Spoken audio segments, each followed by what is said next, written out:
All right, well, welcome back. We're on part 2 of types of new imperialism, and we're looking at imperialism and ideologies that have developed or are developing at the end or the close of the 19th century, the 1880s, 1890s, and moving into the 20th century, that first decade, sort of moving our studies into World War I. The dominoes, the cards are being set up, and we're about ready to have it all crumble down here in just a matter of a week or two. So we looked at types of imperialism, and we looked at 2, national imperialism and then imperialism for free trade, and that you're pretty familiar with. But I want to look at 2 pretty new ideas. These are liberal imperialism and imperial partnerships. So let's dig in right now. So, as I said, we got 2 that we're looking at. Liberal imperialism, and we're looking at imperial partnerships. These are new sort of types of imperialism that we're going to look into. So let's look at liberal first.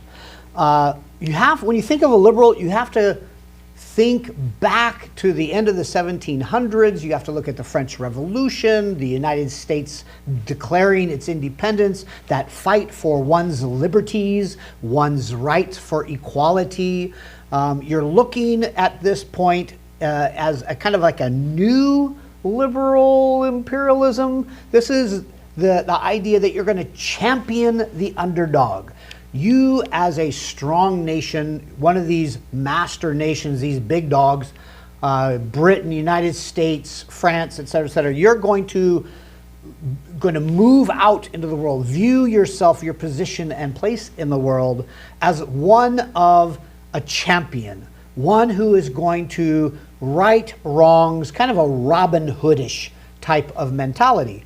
So the idea of civilizing and rescuing underdeveloped, enslaved, oppressed kind of people, that's the big motto of the liberal imperialist.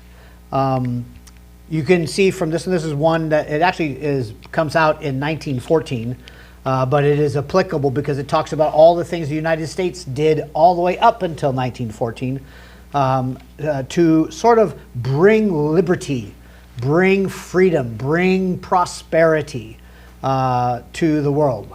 The top part is a cartoon of the before United States intervenes. The bottom one is after the United States intervenes. And look at the propaganda. Look at the way it's spun. So if it looks on the bottom part, that little bottom part, it says, before the United States intervened in behalf of these oppressed people. And you see the Philippines there, Hawaii, Puerto Rico, Cuba, and then Panama. These are all being under the burden. Philippines is under the burden of Spanish oppression. Hawaii has had a long history of industrial slavery and plantation work and ownership and problems. Puerto Rico and Cuba have this Spanish yoke put upon them that is crippling them and weighing them down. And of course, all the disease and the militarism that's going on throughout Panama, who's going to control it, just really has made Panama a horrible place to live. Now, in comes mighty United States. And they're going to come in and they're going to help the underprivileged. The United States is going to get into a war with Spain over Cuba, Puerto Rico, and Philippines. And once they have done that, they've cleaned it up, and this is 1998. Look at the Philippines now. Look at the Philippines. Everybody's in a suit. Everybody's looking good. Everybody's prospering. Philippines has its own assembly, its own form of government. Business and industry are starting to build. Hawaii has a very prosperous kind of people group now. Puerto Rico, Cuba, they have self-government. They're both prosperous. They're looking sharp. And of course, Panama is this kind of healthy fat dude who pretty much has living fat, high on the hog. And the caption says, after the United States had rescued them, that's a key word, rescued them from their oppressors. That's the mentality. This is another depiction cartoon during this time frame. If you look at the stones are of barbarism and oppression and let's see, what else have we got there? Vice and ignorance and superstition, and they're working their way up this mountain of depravity and up to civilization. And the gentleman in front, that's John Bull. He's sort of like the Uncle Sam for Britain. He's got his basket, and he's carrying people from the Zulu nation, from China, from Laos, from India. He's helping them march up and get towards civilization, making them better. Uncle Sam, he's got his people too. He's working with Cuba and Puerto Rico, and he's working with the Philippines, and he's carrying them up, getting them out of darkness into better light.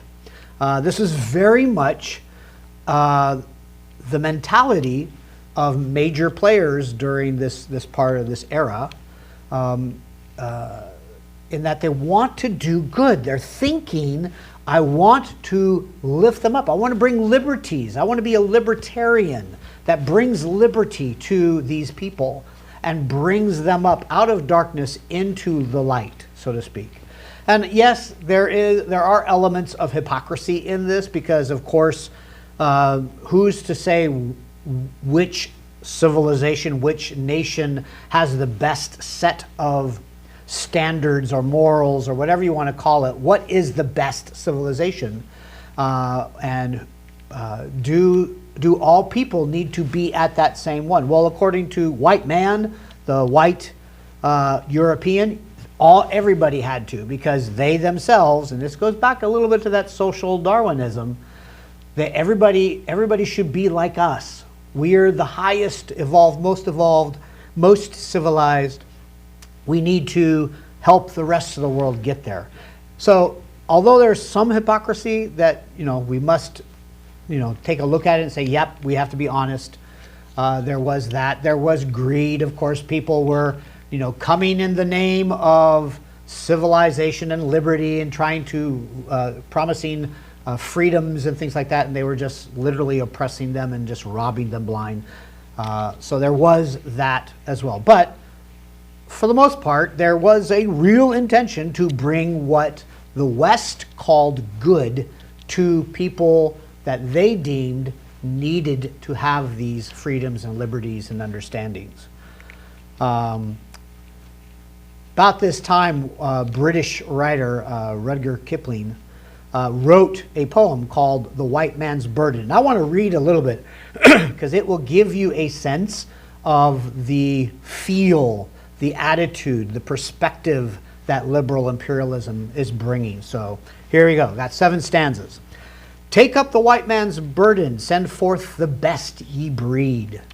Go bind your sons to exile to serve your captives' need, to wait in heavy harness on fluttered folks and wild, your new caught sullen peoples, half devil and half child. You get the flavor?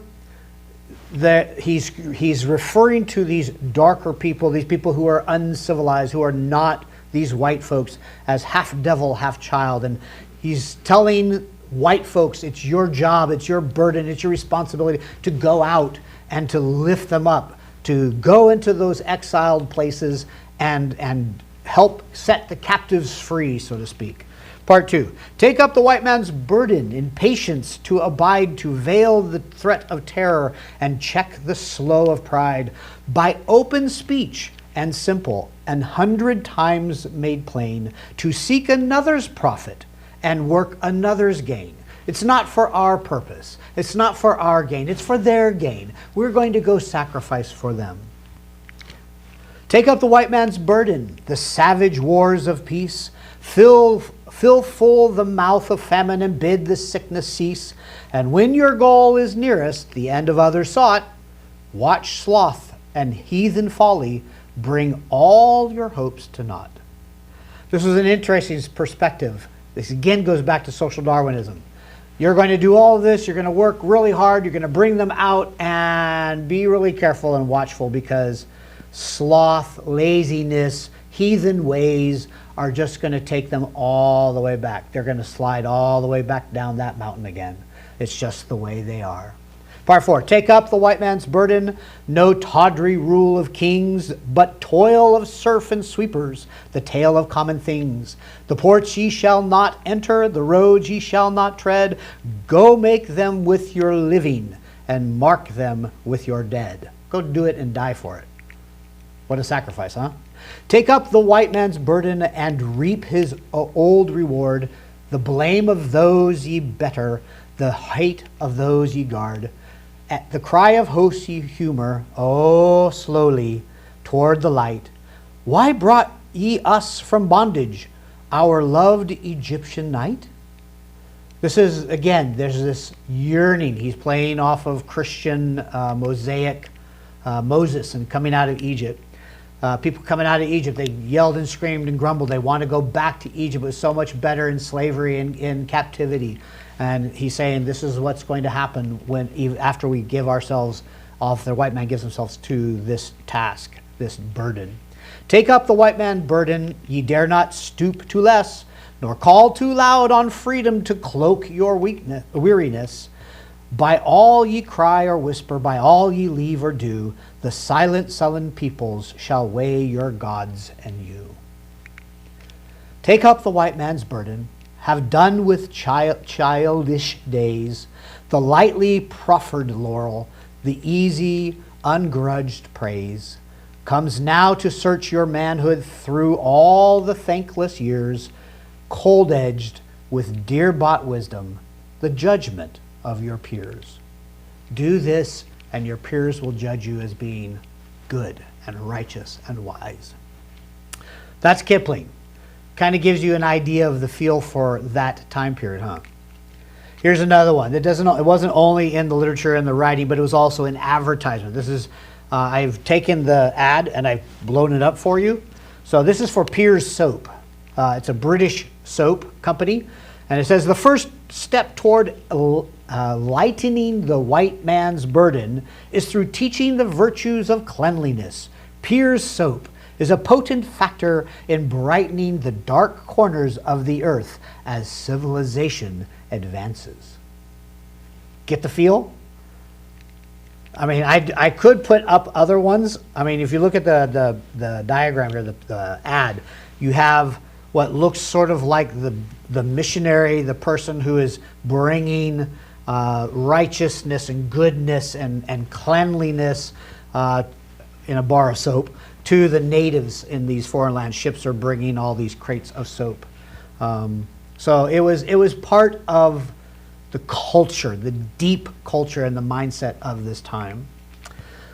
Another part of liberal imperialism was the idea that you brought law and order.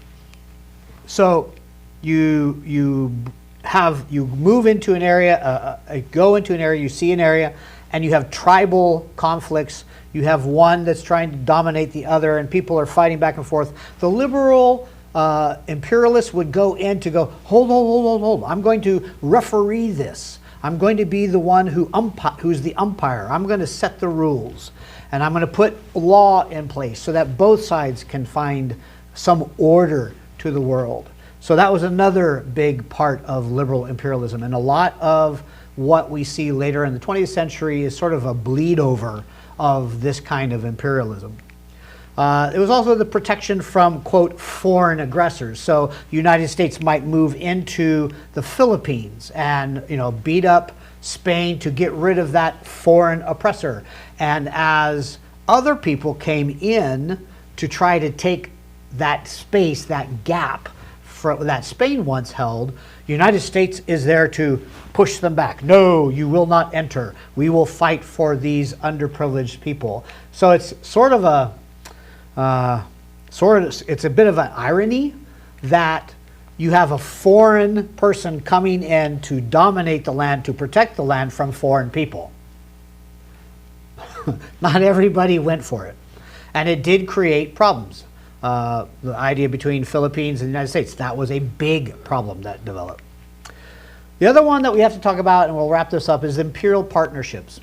Back in traditional way of thinking, back in the traditional days, not the modern, not this moment, but back in traditional times, you would have rulers or ruling elite, And then you'd have subjects. And there's a ton of subjects, tons of serfs and peasants and farmers and the lower class people. And then you had the upper class. And that was pretty much it.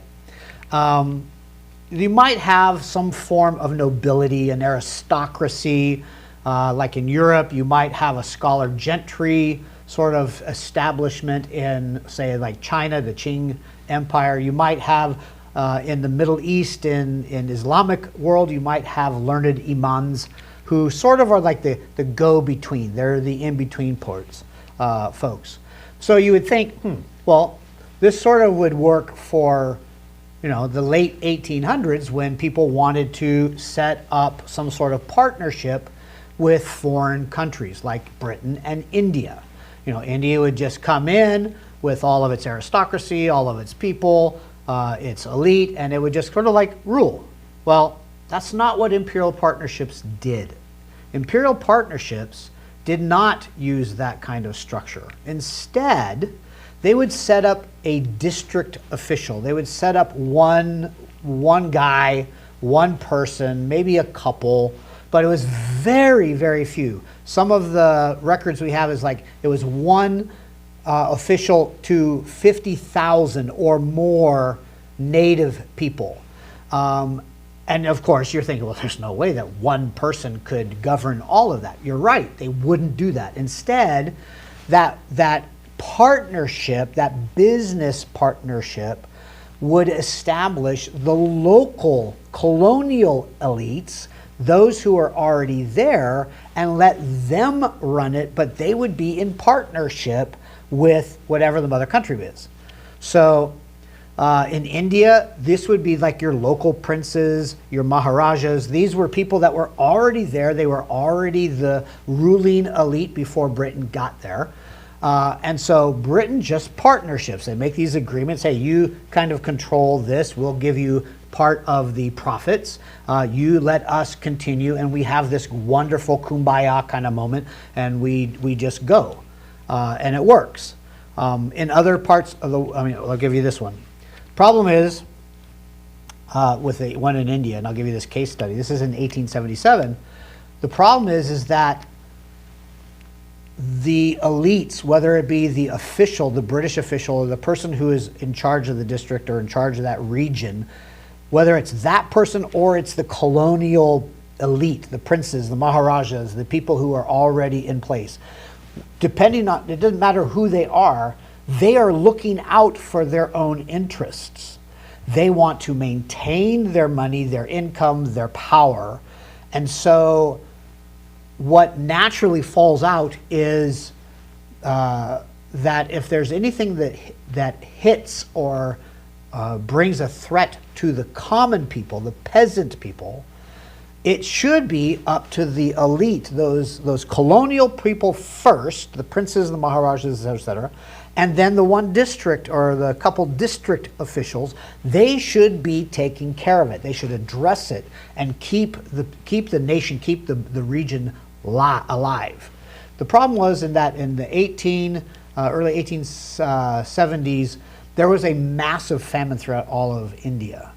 And this is a picture of one that took place in 1877. This is kind of a picture of what's going on. You have in the very center the poor woman and her children. They're starving. People around, these are starving people. They have had no food. They're not getting their food. And then you have the British guys standing in the middle. Those are your little officials. And then you have the maharajas and the workers that are around that, working for the local princes and people that are in the colonial elites. And if you notice, this guy is taking like a little scoop out of a bag. Now, you would look at that and you go, oh wow, that must have been pretty bad. Britain and even the Maharaj in prison must be really hurting. Actually, that wasn't the case. What was happening and what was so bad about it is that even though there was this great famine, even though the crops and the produce was less, the colonials and the British elite both said, we want to keep what we have. So they did. They kept what they had, and they only gave a little bits back to the locals, and millions of people died as a result of this imperial partnership. It was horrible, horrible. And it was throughout the vast majority of India that this took place. Millions and millions of people died as a result of this. So you have this district, you have these imperial partnerships like in India, but there's also these imperial partnerships in white lands, I call them white lands. Remember I said we had these settling colonialists, Australia, Canada, places like that. They started pouring in and they just set up their cities, built their cities, and they just wanted to stay. Well, there were partnerships here as well. These colonial elites, however, were white.